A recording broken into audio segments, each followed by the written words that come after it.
Hey everyone, welcome back to Classic Tales, our reading of Little Women by Louisa May Alcott, and we are on part 7. So, when we last left off, Joe was on a secret mission of sorts to submit a manuscript for publication, I believe, to the newspaper. And she runs into our friend Laurie and also Meg. And so we just left off right as they are running into Meg and seeing what she's been up to. So here we go. And this is Meg speaking. You have been running, Joe. How could you? When will you stop such romping ways? Said Meg reprovingly as she settled her cuffs and smoothed her hair, with which the wind had taken liberties. Never till I'm stiff and old and have to use a crutch. Don't make me try to grow up before my time, Meg. It's hard enough to have you change all of a sudden. Let me be a little girl as long as I can. As she spoke, Jo bent over the leaves to hide the trembling of her lips, for lately she had felt that Margaret was fast getting to be a woman, and Laurie's secret made her dread the separation, which must surely come some time, and now seemed very near. He saw the trouble in her face and drew Meg's attention from it by asking quickly, Where have you been calling all so fine? At the gardener's, and Sally has been telling me all about Belle Moffat's wedding. It was very splendid, and they have gone to spend the winter in Paris. Just think how delightful that must be. Do you envy her, Meg? I'm afraid I do. I'm glad of it, muttered Jo, tying on her hat with a jerk. Why? Asked Meg, looking surprised. Because if you care much about riches, you will never go and marry a poor man, said Jo, frowning at Laurie, who was mutely warning her to mind what she said. I shall never go and marry anyone, observed Meg, walking on with great dignity while the others followed, laughing, whispering, skipping stones, and behaving like children, as Meg said to herself, though she might have been tempted to join them if she had not had her best dress on.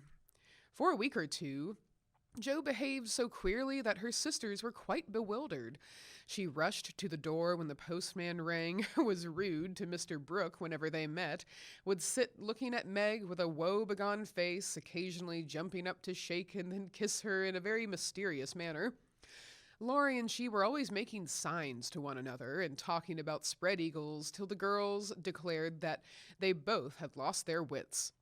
On the second Saturday, after Jo got out of the window, Meg, as she sat sewing at her window, was scandalized by the sight of Laurie chasing Jo all over the garden and finally capturing her in Amy's bower.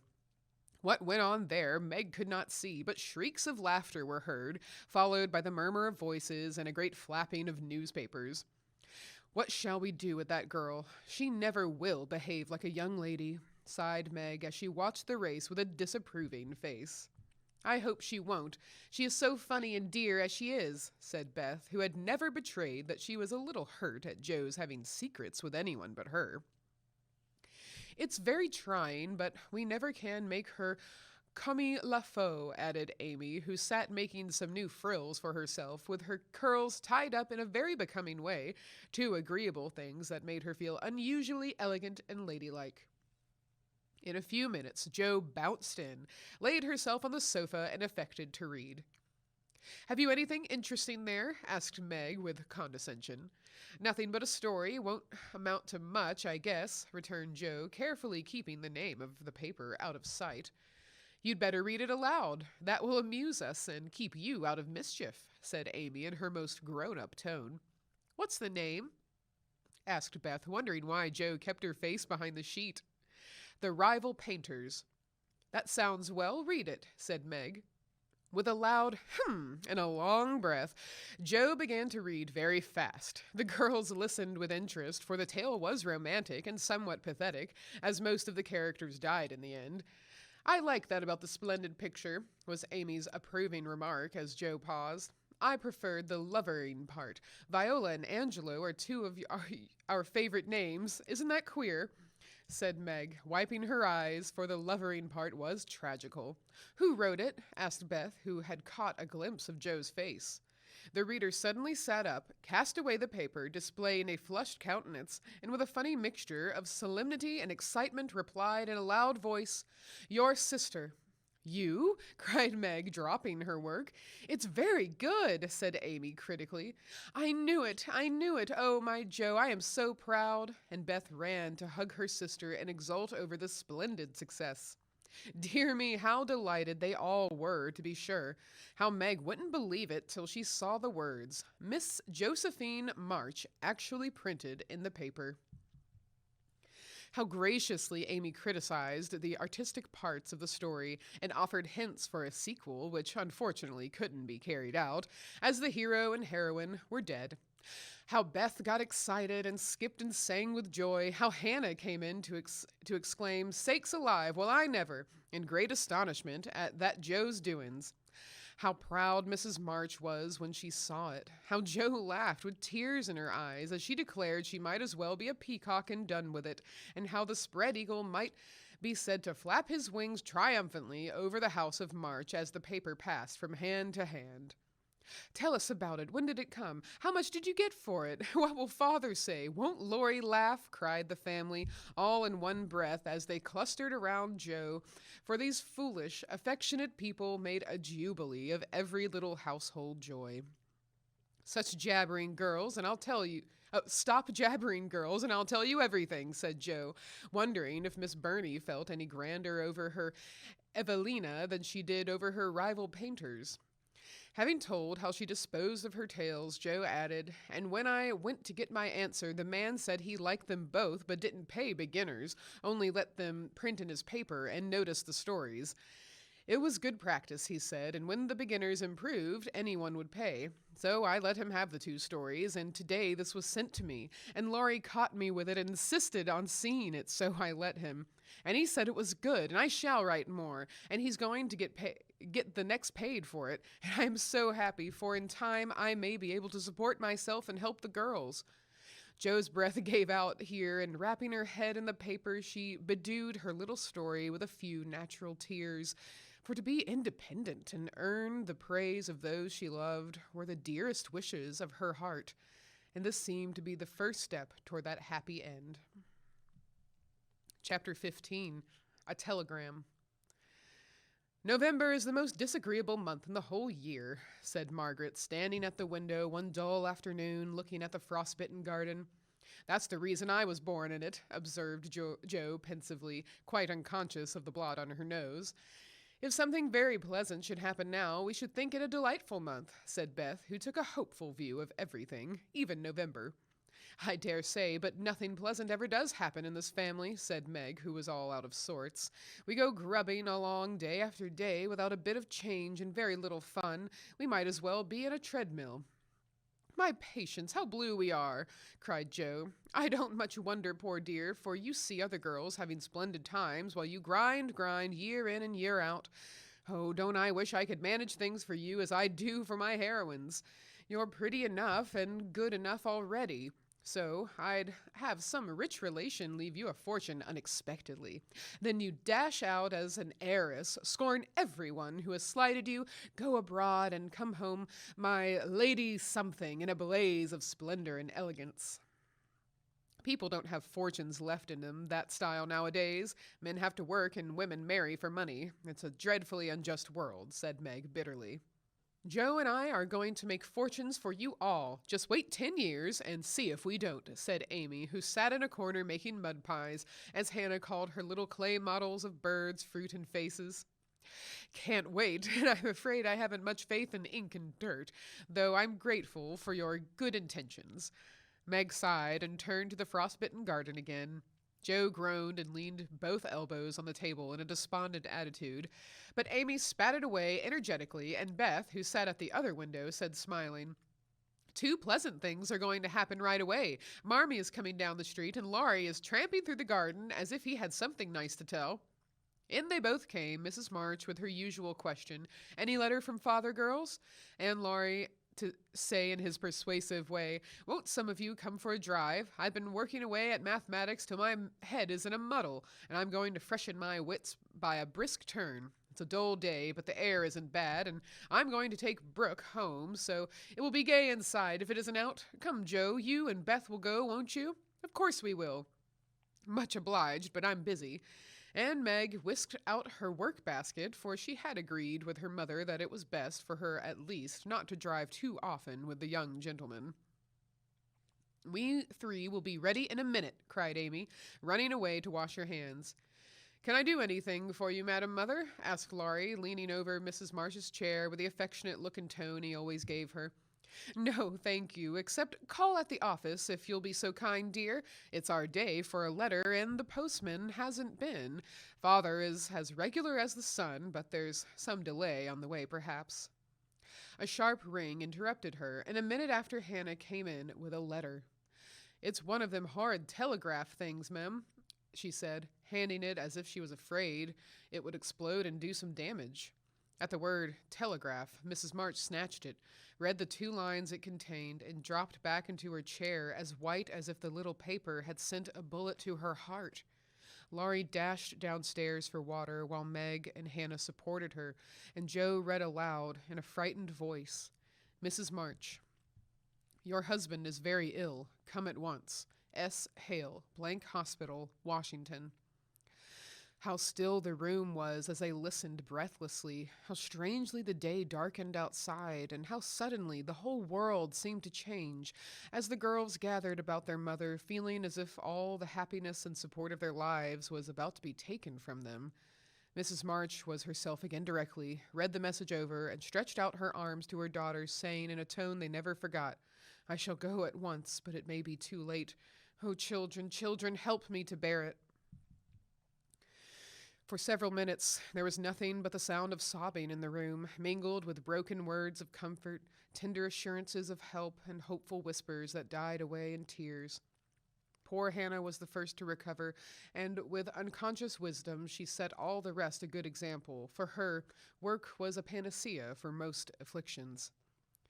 The Lord keep the dear man. I won't waste no time crying. But get your things and ready right away, ma'am, she said heartily as she wiped her face on her apron, gave her mistress a warm shake of the hand with her own hard one, and went away to work like 3 women in one. She's right. There's no time for tears now. Be calm, girls, and let me think. They tried to be calm, poor things, as their mother sat up, looking pale but steady, and put away her grief to think and plan for them. Where's Laurie? She asked presently, when she had collected her thoughts and decided on the first duties to be done. Here, ma'am, oh, let me do something, cried the boy, hurrying from the next room whither he had withdrawn, feeling that their first sorrow was too sacred for even his friendly eyes to see. Send a telegram saying I will come at once. The next train goes early in the morning. I'll take that. What else? The horses are ready. I can go anywhere, do anything, he said, looking ready to fly to the ends of the earth. Leave a note at Aunt March's. Joe, give me that pen and paper. Tearing off the blank side of one of her newly copied pages, Joe drew the table before her mother, well knowing that money for the long, sad journey must be borrowed, and feeling as if she could do anything to add a little sum for her father. Now go, dear, but don't kill yourself driving at a desperate pace. There is no need of that. Mrs. March's warning was evidently thrown away, for 5 minutes later Laurie tore by the window on his own fleet horse, riding as if for his life. Joe, run to the rooms and tell Mrs. King that I can't come. On the way, get these things. I'll put them down. They'll be needed, and I must go prepared for nursing. Hospital stores are not always good. Beth, go and ask Mr. Lawrence for a couple of bottles of old wine. I'm not too proud to beg for father. He shall have the best of everything. Amy, tell Hannah to get down the black trunk, and Meg, come and help me find my things, for I'm half bewildered. Writing, thinking, and directing all at once might well bewilder the poor lady, and Meg begged her to sit quietly in her room for a little while and let them work. Everyone scattered like leaves before a gust of wind, and the quiet, happy household was broken up as suddenly as if the paper had been an evil spell. Mr. Lawrence came hurrying back with Beth, bringing every comfort to the kind old man could think of for the invalid, and friendliest promises of protection for the girls during the mother's absence, which comforted her very much. There was nothing he didn't offer, from his own dressing gown to himself as an escort, but the last was impossible. Mrs. March would not hear of the old gentleman's undertaking the long journey, yet an expression of relief was visible when he spoke of it, for anxiety ill fits one for traveling. He saw the look, knit his heavy eyebrows, rubbed his hands, and marched abruptly away, saying he'd be back directly. No one had time to think of him again till, as Meg ran through the entry with a pair of rubbers in one hand and a cup of tea in the other, she came suddenly upon Mr. Brooke. "I'm very sorry to hear of this, Miss March," he said in the kind, quiet tone which sounded very pleasantly to her perturbed spirit. "I come to offer myself as escort to your mother. Mr. Lawrence has commissions for me in Washington, and it will give me real satisfaction to be of service to her there." Down dropped the rubbers, and the tea was very near following, as Meg put out her hand with a face so full of gratitude that Mr. Brooke would have felt repaid for a much greater sacrifice than the trifling one of time and comfort which he was about to take. "How kind you all are. Mother will accept, I'm sure, and it will be such a relief to know that she has someone to take care of her. Thank you very, very much." Meg spoke earnestly and forgot herself entirely till something in the brown eyes looking down at her made her remember the cooling tea and lead the way into the parlor, saying she would call for Mother. Everything was arranged by the time Laurie returned with a note from Aunt March enclosing the desired sum and a few lines repeating what she had often said before, that she had always told them it was absurd for March to go into the army, always predicted that no good would come of it, and she hoped they would take her advice next time. Mrs. March put the note in the fire, the money in her purse, and went on with the preparations, with her lips folded tightly in a way which Joe would have understood if she had been there. The short afternoon wore away, all other errands were done, and Meg and her mother busy at some necessary needlework, while Beth and Amy got tea, and Hannah finished her ironing with what she called a slap and a bang, but still Joe did not come. They began to get anxious, and Laurie went off to find her, for no one knew what freak Joe might take into her head. He missed her, however, and she came walking in with a very queer expression of countenance, for there was a mixture of fun and fear, satisfaction and regret in it, which puzzled the family as much as it did the roll of bills she laid before her mother, saying with a little choke in her voice, "That's my contribution toward making father comfortable and bringing him home." "My dear, where did you get it? $25, Joe! I hope you haven't done something rash." "No, it's mine, honestly. I didn't beg, borrow, or steal it. I earned it, and I don't think you'll blame me, for I only sold what was my own." As she spoke, Joe took off her bonnet, and a general outcry arose, for all her abundant hair was cut short. "Your hair, your beautiful hair! Oh, Joe, how could you? Your one beauty! My dear girl, there was no need of this. She doesn't look like my Joe any more, but I love her dearly for it." As everyone exclaimed and Beth hugged the cropped head tenderly, Joe assumed an indifferent air, which did not deceive anyone a particle, and said, rumpling up the brown bush and trying to look as if she liked it, "It doesn't affect the fate of the nation, so don't wail, Beth. It will be good for my vanity. I was getting too proud of my wig. It will do my brains good to have that mop taken off. My head feels deliciously light and cool, and the barber said I could soon have a curly crop, which will be boyish, becoming, and easy to keep in order. I'm satisfied, so please take the money, and let's have supper." "Tell me about it, Joe. I am not quite satisfied, but I can't blame you, for I know how willingly you sacrificed your vanity, as you call it, to your love." "But, my dear, it was not necessary, and I'm afraid you will regret it one of these days," said Mrs. March. "No, I won't," returned Joe stoutly, feeling much relieved that her prank was not entirely condemned. "What made you do it?" asked Amy, who would as soon have thought of cutting off her head as her pretty hair. "Well, I was wild to do something for father," replied Joe, as they gathered about the table, for healthy young people can eat even in the midst of trouble.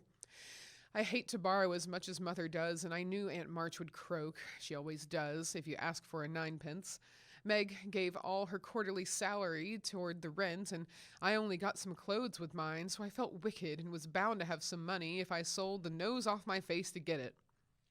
"You needn't feel wicked, my child. You had no winter things, and got the simplest with your own hard earnings," said Mrs. March with a look that warmed Joe's heart. "I hadn't the least idea of selling my hair at first, but as I went along I kept thinking what I could do and feeling as if I'd like to dive into some of the rich stores and help myself.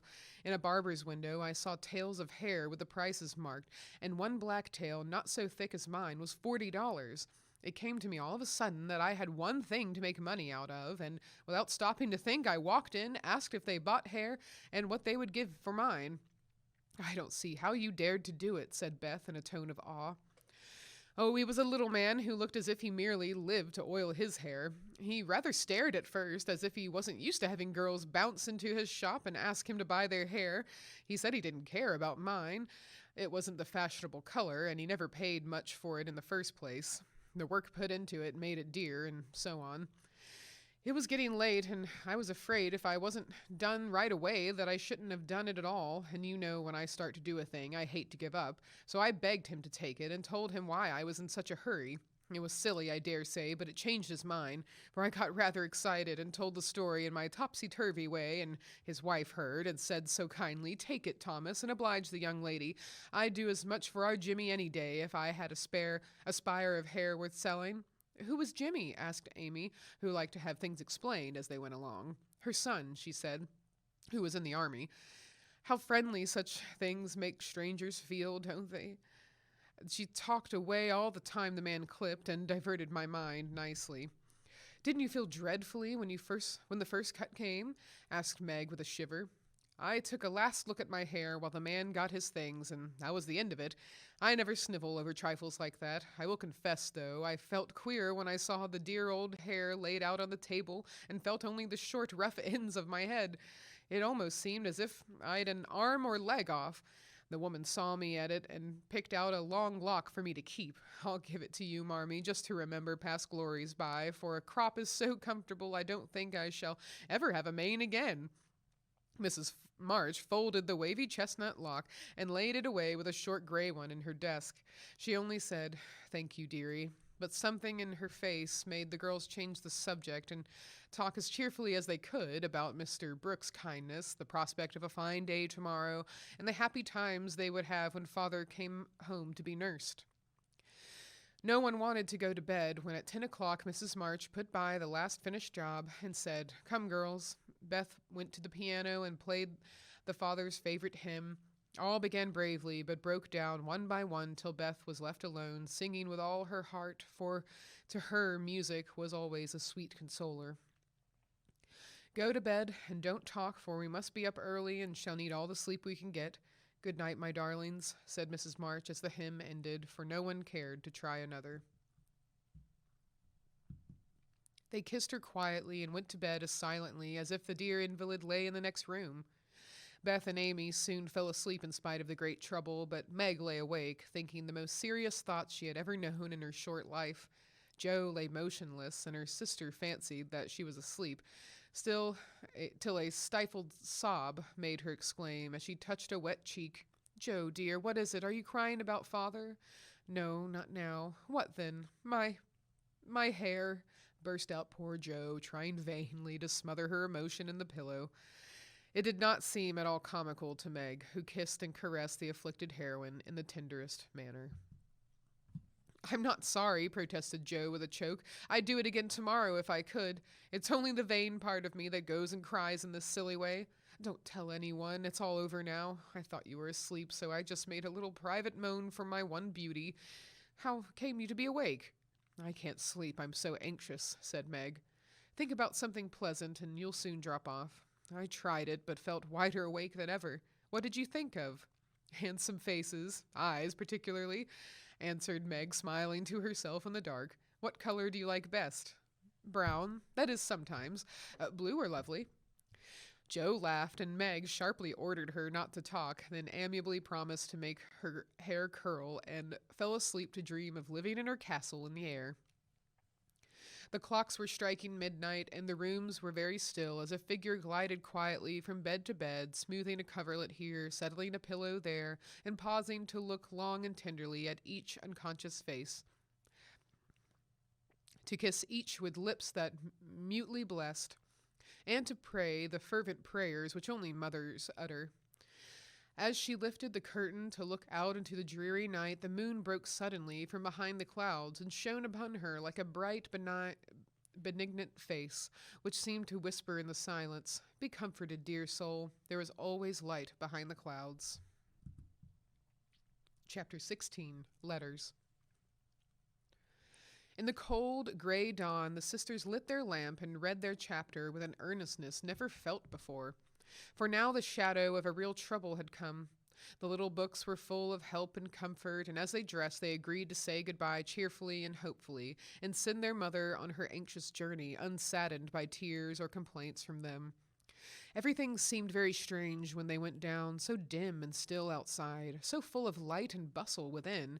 Breakfast at that early hour seemed odd, and even Hannah's familiar face looked unnatural as she flew about her kitchen with her nightcap on.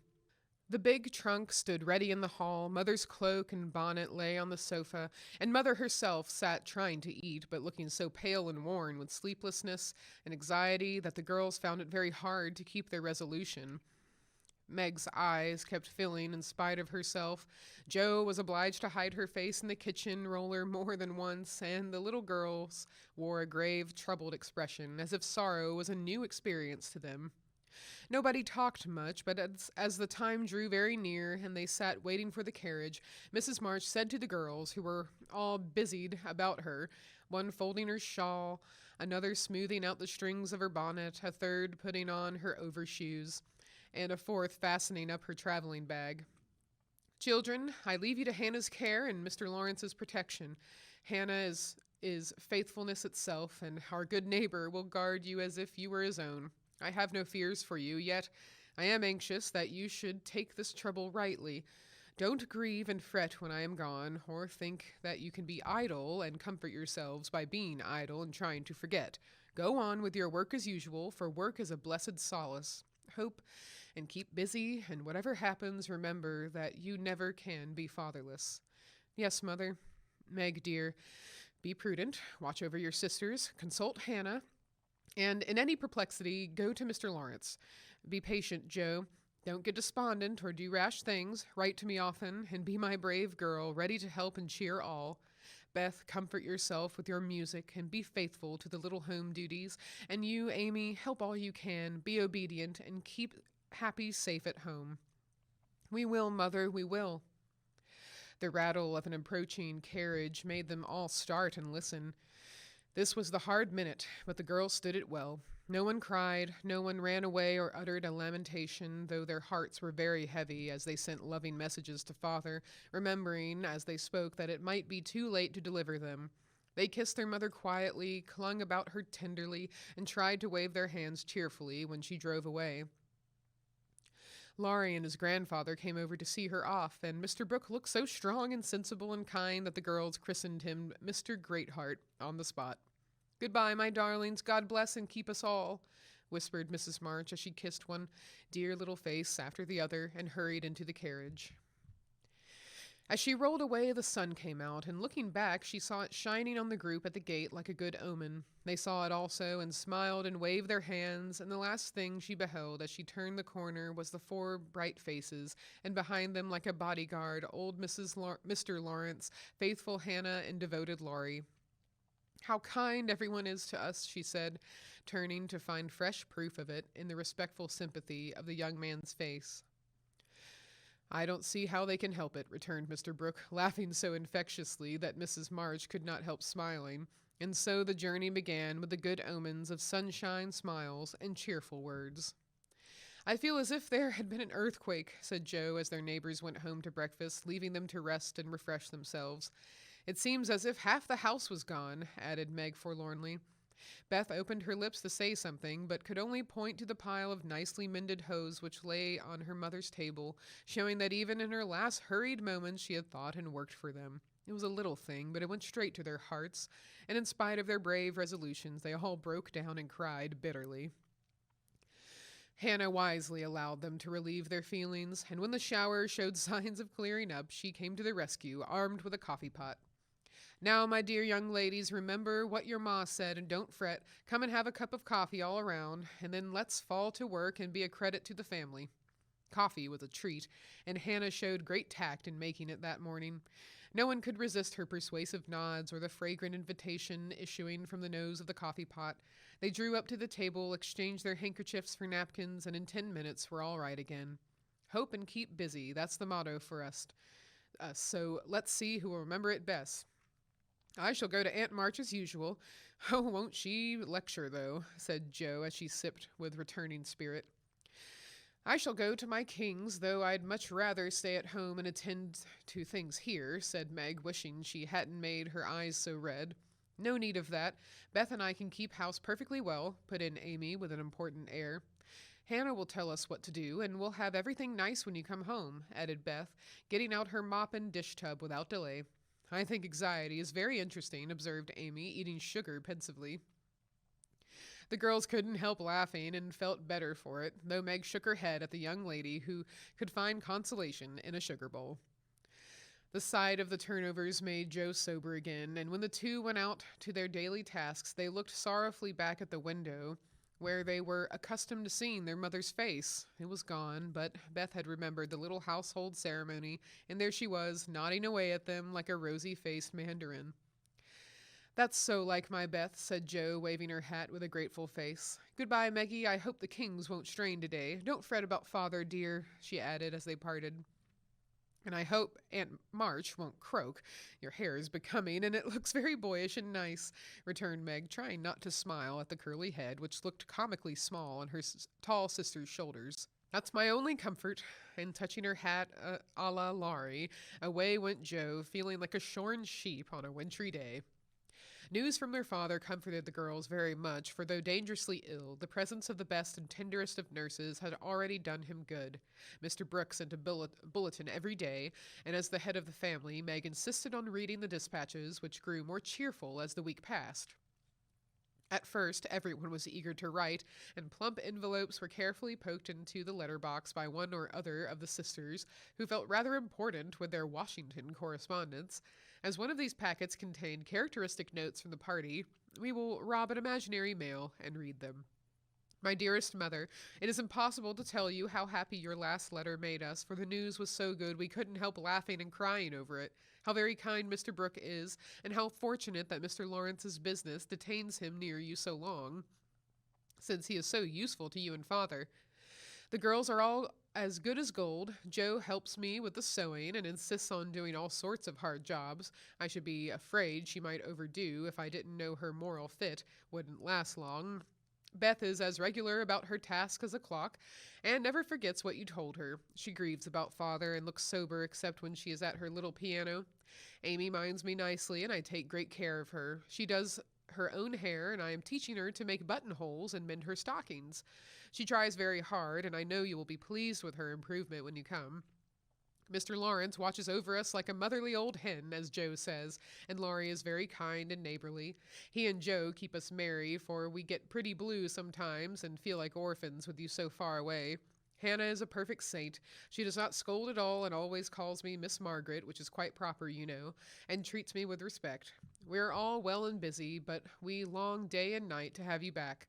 Give my dearest love to father, and believe me, ever your own, Meg. This note, prettily written on scented paper, was a great contrast to the next, which was scribbled on a big sheet of thin foreign paper, ornamented with blots and all manner of flourishes and curly-tailed letters. My precious Marmee, 3 cheers for dear father. Brooke was a trump to telegraph right off and let us know the minute he was better. I rushed up the garret when the letter came and tried to thank God for being so good to us, but I could only cry and say, I'm glad, I'm glad. Didn't that do as well as a regular prayer? For I felt a great many in my heart. We have such funny times, and now I can enjoy them, for everyone is so desperately good. It's like living in a nest of turtle doves. You'd laugh to see Meg head the table and try to be motherish. She gets prettier every day, and I'm in love with her sometimes. The children are regular archangels, and I'm Jo, and never shall be anything else. Oh, I must tell you that I came near having a quarrel with Laurie. I freed my mind about a silly little thing, and he was offended.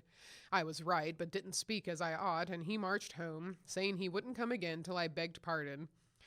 I declared I wouldn't and got mad. It lasted all day. I felt bad and wanted you very much. Laurie and I are both so proud it's hard to beg pardon, but I thought he'd come to it, for I was in the right. He didn't come, and just that night I remembered what you said when Amy fell into the river. I read my little book, felt better, resolved not to let the sun set on my anger, and ran over to tell Laurie I was sorry. I met him at the gate, coming for the same thing. We both laughed, begged each other's pardon, and felt all good and comfortable again. I made a poem yesterday when I was helping Hannah wash, and as father likes my silly little things, I put it in to amuse him.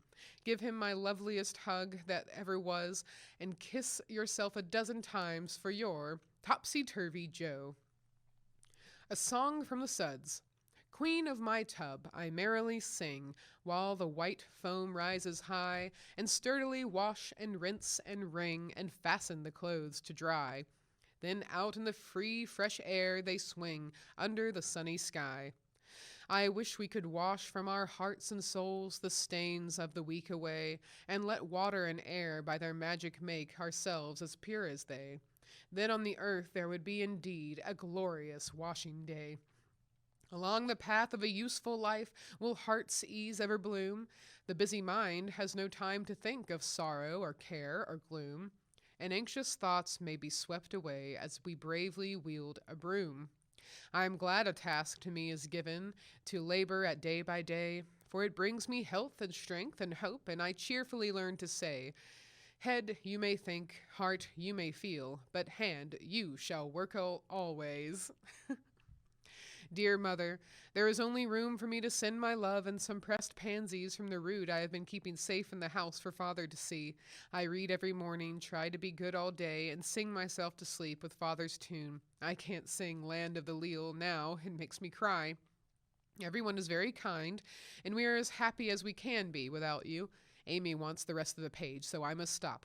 I didn't forget to cover the holders, and I wind the clock and air the rooms every day. Kiss dear father on the cheek he calls mine. Oh, do come soon to your loving little Beth. Ma chère mamma, we are all well. I do my lessons always and never corroborate the girls.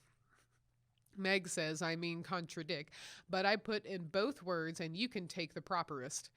Meg is a great comfort to me and lets me have jelly every night at tea. It's so good for me.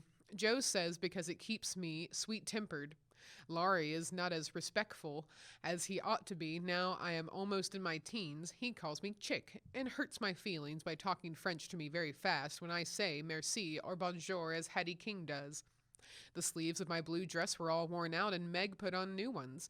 But the full front came wrong and they are more blue than the dress. I felt bad but did not fret. I bear my troubles well, but I do wish Hannah would put more starch in my aprons and have buckwheats every day. Can't she?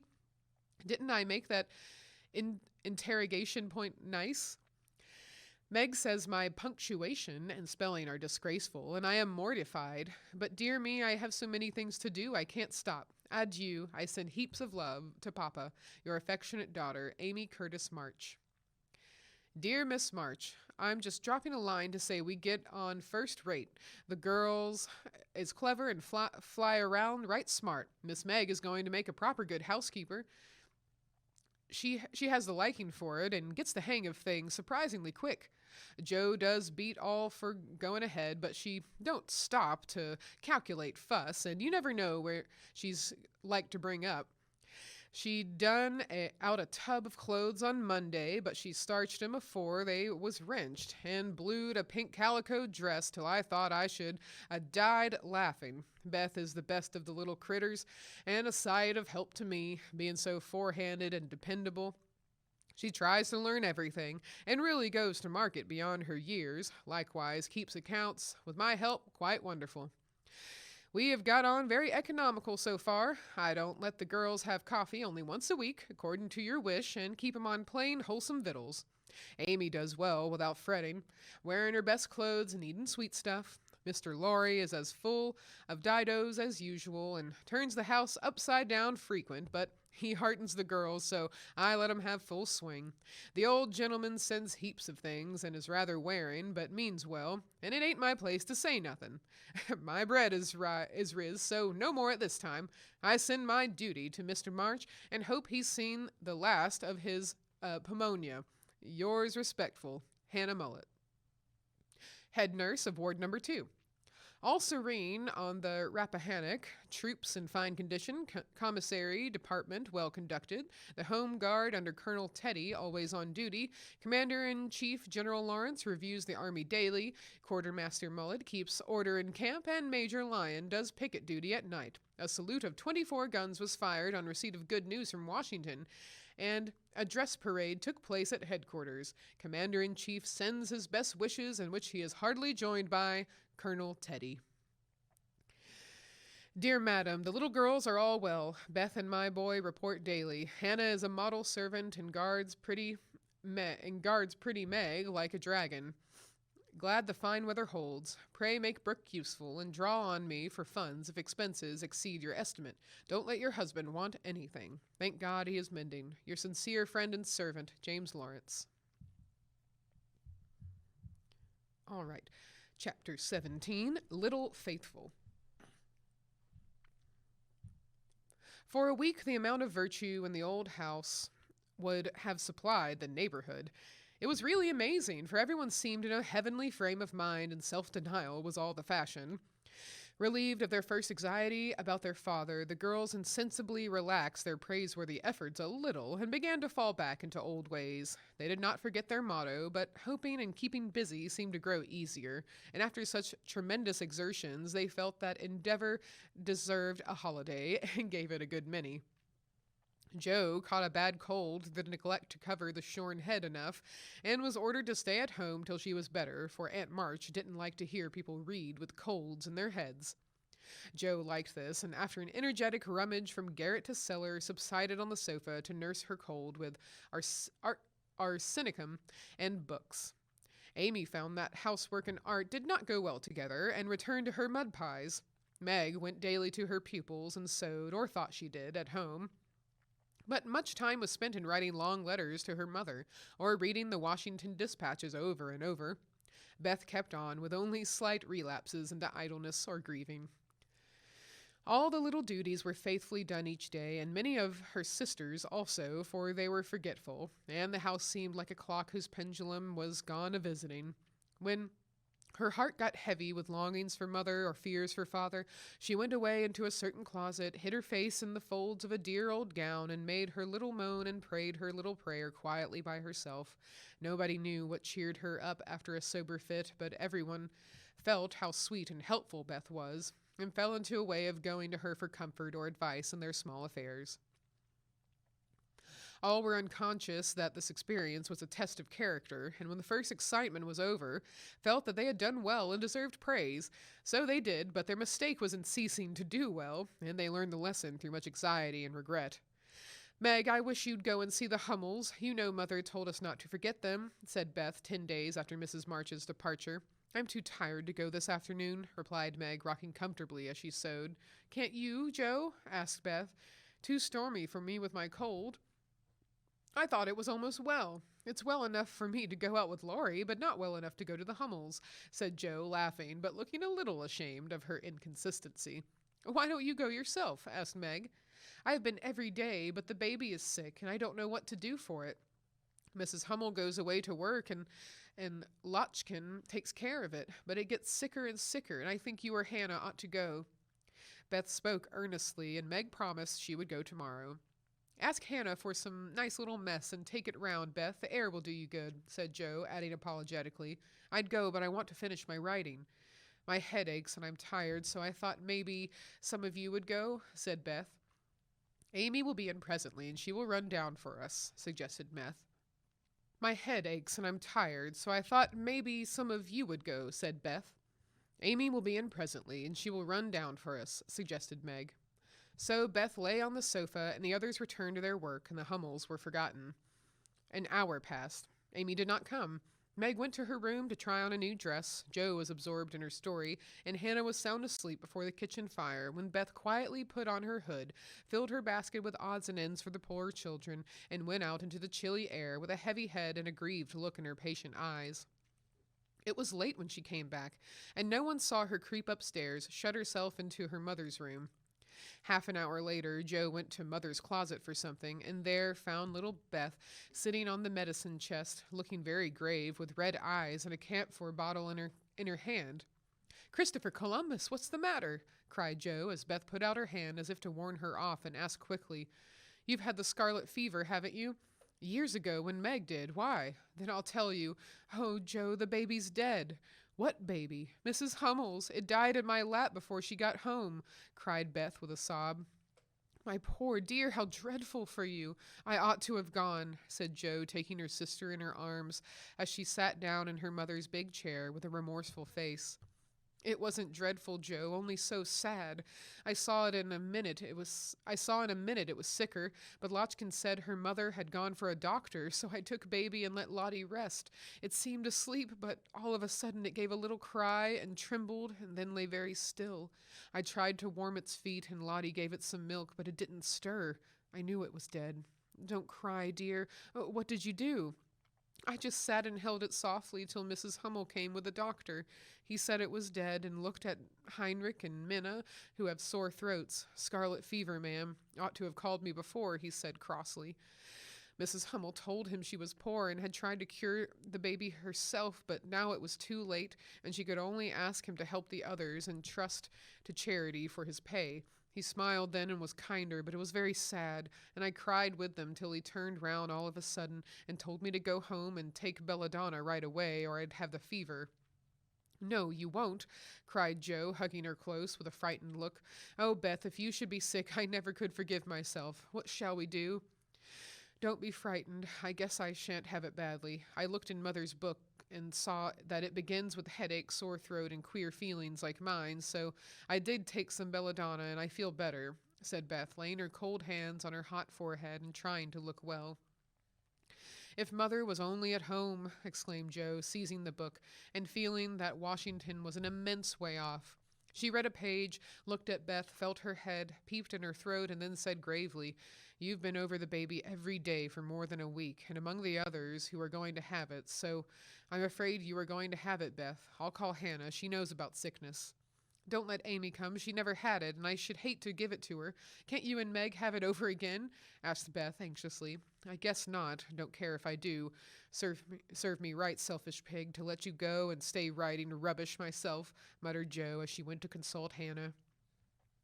The good soul was wide awake in a minute and took the lead at once, assuring that there was no need to worry. Everyone had scarlet fever, and if rightly treated, nobody died, all of which Jo believed and felt much relieved as they went up to call Meg. Now I'll tell you what we do, said Hannah when she examined and questioned Beth. We will have Dr. Bangs just to take a look at you, dear, and see that we start right. Then we'll send Amy off to Aunt March's for a spell to keep her out of harm's way, and one of you girls can stay at home and amuse Beth for a day or two. I shall stay, of course. I'm oldest, began Meg, looking anxious and self-reproachful. I shall, because it's my fault she's sick. I told Mother I'd do the errands that I haven't, said Jo decidedly. Which will you have, Beth? There ain't no need of but one, said Hannah. Jo, please. And Beth leaned her head against her sister with a contented look, which effectually settled that point. I'll go and tell Amy, said Meg, feeling a little hurt, yet rather relieved on the whole, for she did not like nursing, and Jo did. Amy rebelled outright and passionately declared that she had rather have the fever than go to Aunt March. Meg reasoned, pleaded, and commanded, all in vain. Amy protested that she would not go, and Meg left her in despair to ask Hannah what should be done. Before she came back, Laurie walked into the parlor to find Amy sobbing with her head in the sofa cushions. She told her story, expecting to be consoled, but Laurie only put his hands in his pocket and walked about the room, whistling softly, as he knit his brows in deep thought. Presently he sat down beside her and said in his most wheedlesome tone, Now be a sensible little woman, and do as they say. Don't cry, but hear what a jolly plan I've got. You go to Aunt March's, and I'll come and take you out every day, driving or walking, and we'll have capital times. Won't that be better than moping here? I don't wish to be sent off, as if I were in the way, began Amy in an injured voice. Bless your heart, child, it's to keep you well. You don't want to be sick, do you? No, I'm sure I don't, but I dare say I shall be, for I've been with Beth all the time. That's the very reason you ought to go away at once, so that you may escape it. Change of air and care will help you, I dare say, or if it does not entirely, you will have the fever more lightly. I advise you to be off as soon as you can, for scarlet fever is no joke, miss. But it's dull at Aunt March's, and she is so cross, said Amy, looking rather frightened. It won't be dull with me popping in every day to tell you how Beth is and take you out gallivanting. The old lady likes me, and I'll be as sweet as possible to her, and she won't peck at us, whatever we do. Will you take me out in the trotting wagon with Puck? On my honor as a gentleman. And come every single day? See if I don't. And bring me back the minute Beth is well, the identical minute. And go to the theater, truly? A dozen theaters, if we may. Well, I guess I will, said Amy slowly. Good girl. Call Meg and tell her you'll give in, said Laurie with an approving pat which annoyed Amy more than the giving in. All right, we are going to stop there for today, and we'll have another video continuing our story tomorrow, posted by noon Eastern. So until then, please take care. We'll see you then.